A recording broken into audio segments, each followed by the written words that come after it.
ಮುಖ್ಯಮಂತ್ರಿ ಸ್ಥಾನಕ್ಕೆ ರಾಜ್ಯಪಾಲರ ಭವನದಲ್ಲಿ ರಾಜೀನಾಮೆಯನ್ನು ಸಲ್ಲಿಸಿದ್ದೇನೆ. ವಿಧಿಯ ನಾಟಕ, ವಿಧಿಯ ನಾಟಕ. ನಮಸ್ಕಾರ, ಬೇಬಿ ನ್ಯೂಸ್ಗೆ ಸ್ವಾಗತ.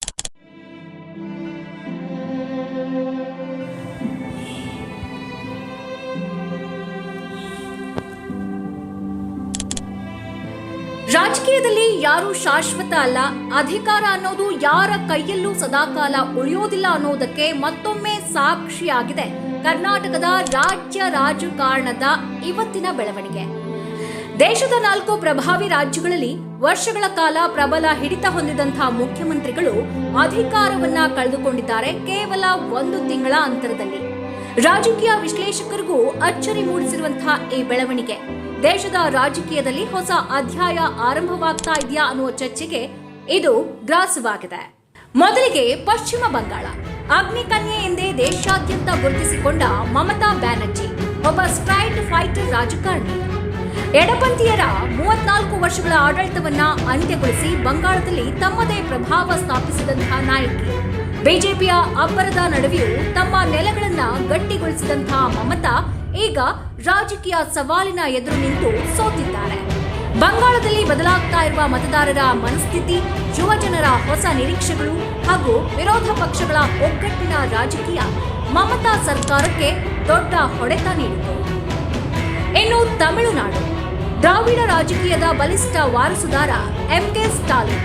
ತಂದೆ ಕರುಣಾನಿಧಿಯವರ ರಾಜಕೀಯ ಪರಂಪರೆಯನ್ನ ಮುಂದುವರಿಸಿಕೊಂಡು ಬಂದ ಸ್ಟಾಲಿನ್ ಸಾಮಾಜಿಕ ನ್ಯಾಯ, ಪ್ರಾದೇಶಿಕ ಅಸ್ಮಿತೆ ಮತ್ತು ಕಲ್ಯಾಣ ರಾಜಕಾರಣದ ಮೂಲಕ ದೊಡ್ಡ ಜನಬೆಂಬಲ ಪಡೆದಿದ್ರು.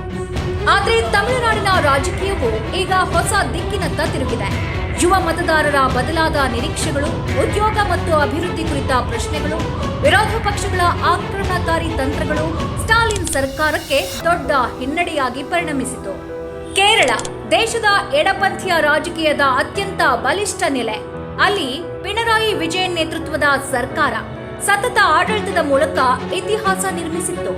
ಆಡಳಿತ ಅನುಭವ, ಗಟ್ಟಿ ನಿರ್ಧಾರಗಳು ಮತ್ತು ಪಕ್ಷದ ಶಿಸ್ತಿನಿಂದ ವಿಜಯನ್ ರಾಷ್ಟ್ರ ಮಟ್ಟದಲ್ಲೂ ಗಮನ ಸೆಳೆದಿತ್ತು. ಆದರೆ ಕಾಲಕ್ರಮೇಣ ಸರ್ಕಾರದ ವಿರುದ್ಧ ಅಸಮಾಧಾನ ಹೆಚ್ಚಾಗತೊಡಗಿತು. ಬೆಲೆ ಏರಿಕೆ, ಆಡಳಿತ ವೈಫಲ್ಯದ ಆರೋಪಗಳು, ಭ್ರಷ್ಟಾಚಾರದ ಟೀಕೆಗಳು ಮತ್ತು ವಿರೋಧ ಪಕ್ಷಗಳ ಸಂಘಟಿತ ಹೋರಾಟ ಇವೆಲ್ಲವೂ ಸೇರಿ ಎಡಪಂಥೀಯ ಕೋಟೆಯಲ್ಲೂ ಬದಲಾವಣೆಯ ಗಾಳಿ ಬೀಸಿತು. ಇನ್ನು ಕರ್ನಾಟಕ. ಅನುಭವಿ ನಾಯಕ ಸಿದ್ದರಾಮಯ್ಯ ಅಹಿಂದ ರಾಜಕಾರಣದ ಮೂಲಕ ದೊಡ್ಡ ಸಾಮಾಜಿಕ ಸಮೀಕರಣ ನಿರ್ಮಿಸಿದ್ದ ಸಿದ್ದರಾಮಯ್ಯ ಜನಪರ ಯೋಜನೆಗಳು, ಆಡಳಿತ ಅನುಭವದಿಂದ ರಾಷ್ಟ್ರ ರಾಜಕೀಯದಲ್ಲೂ ತಮ್ಮದೇ ಗುರುತು ಮೂಡಿಸಿದ್ರು. ಗ್ಯಾರಂಟಿ ಯೋಜನೆಗಳ ಮೂಲಕ ದೇಶದ ಗಮನ ಸೆಳೆದಿದ್ದ ಕರ್ನಾಟಕದ ಮಾದರಿ ಮುಖ್ಯಮಂತ್ರಿ ಈಗ ರಾಜಕೀಯ ಒಳ ಸಮೀಕರಣಗಳ ನಡುವೆಯೇ ದೊಡ್ಡ ತಿರುವು ಪಡೆದುಕೊಂಡಿದೆ. ಪಕ್ಷದ ಒಳ ಒತ್ತಡಗಳು, ನಾಯಕತ್ವ ಬದಲಾವಣೆಯ ಚರ್ಚೆಗಳು ಹಾಗೂ ರಾಜಕೀಯ ತಂತ್ರಗಳು ಇವೆಲ್ಲದರ ನಡುವೆ ಸಿದ್ದರಾಮಯ್ಯ ಅಧಿಕಾರವನ್ನ ಕಳೆದುಕೊಂಡಿದ್ದಾರೆ.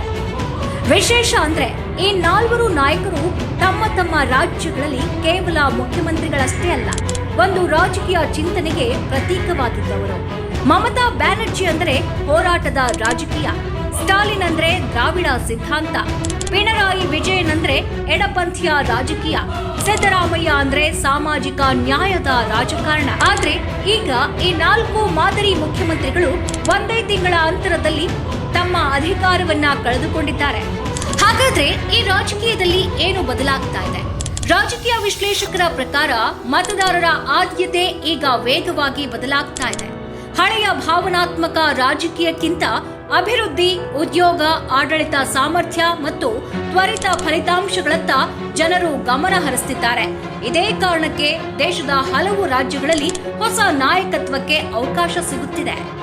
1 ತಿಂಗಳಲ್ಲಿ 4 ಮುಖ್ಯಮಂತ್ರಿಗಳು ಅಧಿಕಾರ ಕಳೆದುಕೊಂಡಿರೋದು ಇದು ಕೇವಲ ರಾಜಕೀಯ ಘಟನೆ ಅಲ್ಲ, ದೇಶದ ರಾಜಕೀಯದ ದಿಕ್ಕು ಬದಲಾಗ್ತಾ ಇರುವ ದೊಡ್ಡ ಸೂಚನೆ. ಮುಂದಿನ ದಿನಗಳಲ್ಲಿ ಈ ನಾಯಕರು ಮತ್ತೆ ಕಂಬ್ಯಾಕ್ ಮಾಡ್ತಾರಾ ಅಥವಾ ಹೊಸ ರಾಜಕೀಯ ಅಲೆ ದೇಶವನ್ನ ಆವರಿಸುತ್ತಾ? ಈ ಪ್ರಶ್ನೆಗಳ ಉತ್ತರ ಮುಂದಿನ ರಾಜಕೀಯ ಬೆಳವಣಿಗೆಗಳಲ್ಲೇ ಸಿಗಲಿದೆ. ರಾಜಕೀಯದಲ್ಲಿ ಯಾರು ಶಾಶ್ವತರಲ್ಲ, ಜನರ ತೀರ್ಪೇ ಅಂತಿಮ ಅಂತ ಹೇಳಿ ಅವರ ಕಚೇರಿನಲ್ಲಿ ತಿಳಿಸಿದರು. ರಾಜೀನಾಮೆ ಪತ್ರವನ್ನ ಅವರ ಕಾರ್ಯದರ್ಶಿ ಅವರ ಬಳಿ ಕೊಟ್ಟಿದ್ದೇನೆ. ರಾಜ್ಯಪಾಲರು ನನ್ನ ರಾಜೀನಾಮೆ ಪತ್ರವನ್ನ ಅವರು ಬಂದ ಮೇಲೆ ಅಂಗೀಕಾರ ಮಾಡ್ತಾರೆ ಅಂತೇಳಿ ಸಂಪೂರ್ಣ ವಿಶ್ವಾಸ ಇದೆ. ಯಾಕಂದ್ರೆ ಸಂವಿಧಾನದ ಪ್ರಕಾರ ಮಾಡಲೇಬೇಕು. ಕರ್ನಾಟಕದ 7 ಕೋಟಿ ಜನಸಂಖ್ಯೆ ಸೇವೆ ಮಾಡ್ತಕ್ಕಂಥ ಅವಕಾಶ ನನಗೆ ಸಿಕ್ಕಿತ್ತು. 2 ಬಾರಿ ಮುಖ್ಯಮಂತ್ರಿ ಆಗ್ತಕ್ಕಂಥ ಅವಕಾಶ ಸಿಕ್ಕಿತ್ತು.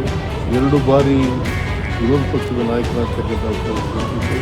ಈ ಅವಕಾಶವನ್ನು ಒದಗಿಸ್ಕೊಟ್ಟಂತ ಸೋನಿಯಾ ಗಾಂಧಿಯವರಿಗೆ, ರಾಹುಲ್ ಗಾಂಧಿಯವರಿಗೆ, ನಮ್ಮ ಅಧ್ಯಕ್ಷರಾದಂಥ ಮಲ್ಲಿಕಾರ್ಜುನ ಖರ್ಗೆ ಅವರಿಗೆ ಈ ಸಂದರ್ಭದಲ್ಲಿ ಅಪಾರವಾದಂಥ ಧನ್ಯವಾದಗಳನ್ನು ಅವ್ರಿಗೆ ತಿಳಿಸ್ತಕ್ಕಂಥ ಕೆಲಸವನ್ನು ಮಾಡ್ತೇನೆ. ಎಲ್ಲ ಕಾಂಗ್ರೆಸ್ಸಿನ ಮುಖಂಡರು, ಶಾಸಕರು, ಲೋಕಸಭಾ ಮತ್ತು ರಾಜ್ಯಸಭಾ ಸದಸ್ಯರು, ಲಕ್ಷಾಂತರ ಕಾರ್ಯಕರ್ತರು ನನಗೆ ಪ್ರೀತಿಯನ್ನು ತೋರಿಸಿದ್ದಾರೆ, ಅವಕಾಶವನ್ನು ಕಲ್ಪಿಸಿಕೊಟ್ಟಿದ್ದಾರೆ. ಅವರೆಲ್ಲರಿಗೂ ಕೂಡ ಈ ಸಂದರ್ಭದಲ್ಲಿ ಧನ್ಯವಾದಗಳನ್ನು ಹೇಳಲಿಕ್ಕೆ ಬಯಸ್ತಾ ಇದ್ದೇನೆ.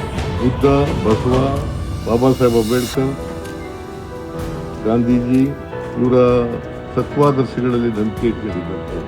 ಸಂವಿಧಾನದಲ್ಲಿ ಅಪಾರವಾದಂಥ ಗೌರವ ಇಟ್ಟಿದ್ದಾರೆ. ಕುವೆಂಪು ಅವರು ಹೇಳದಂತೆ ಸರ್ವ ಜನಾಂಗದ ಶಾಂತಿಯ ತೋಟ ಆಗಬೇಕು ಇಂದ ಕೊನೆಯ ಉಸಿರಿನವರೆಗೂ ಕೂಡ ಸಂವಿಧಾನಕ್ಕೆ ಯಾರೇ ಧಕ್ಕೆ ತಂದರೂ ಕೂಡ ಅದರ ವಿರುದ್ಧ, ಕೋಮುವಾದಿ ಶಕ್ತಿಗಳ ವಿರುದ್ಧ ಮತ್ತು ಜನರ ಸಮಾನತೆಗಾಗಿ ಸಮಾನ ಅವಕಾಶ ಹೋರಾಟ ಮಾಡ್ತೇನೆ ಅಂತಕ್ಕಂಥ ಮಾತುಗಳನ್ನು ಈ ರಾಜ್ಯದ ಜನತೆಗೆ ವಿನಮ್ರವಾಗಿ ಹೇಳುತ್ತೇನೆ.